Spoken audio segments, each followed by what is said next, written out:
داستان کل تاجیکستان روز 1 ایول سال 2023 با نشر یک اظهارات ویژه خبر داد که نفری که شام 30 ایون در فرودگاه شهر کیشینیوف پایتخت مولداوا دو نفر را کشت.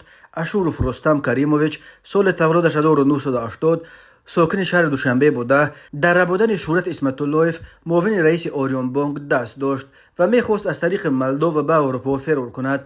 رسانه‌های مولداوا خبر دادند که رستم اشوروف توسط اینترپل در جستجوی بین المللی قرار داشته است. برخی رسانه‌ها او را از جنگجویان چویکا واگنر نیز نام بردند، اما دادستانی کل تاجیکستان او را تنها عضو گروه متشکل جنایتی نام برده. درباره سابقه‌اش در چویکا واگنر چیزی نگفته است.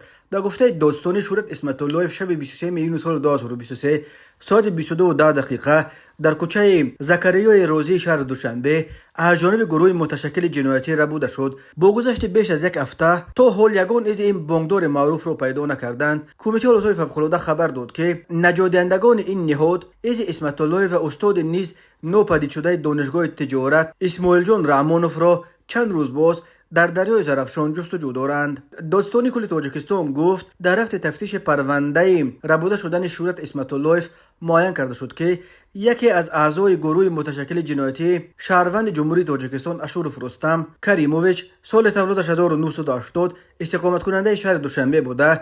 بعد صادر نمودن جنایت مذکور توسط جمهوری ترکیه با مقصد به کشورهای اتحاد اروپا فرار نمودن به جمهوری مولداوا پرواز نموده است، ولی هنگام عبور سرحد دولتی جمهوری مولداوا و حرکت دستگیر نمودن او نام برده تپانچه یکی از کارمندان مقامات حفظ حقوق فرودگاه شهر کیشینیوف را گرفته، دو نفر آنها را به قتل و یک چند نفر دیگر را گروگان گرفته است. هنگام گذراندن عملیات ضد تروریستی اشوروف یک رادار و دستگیر شده است. داستانی کل تاجیکستان گفت تفتیش پرونده جنایتی وابسته به ربودن شهرت اسمت اللهیف ادامه دارد.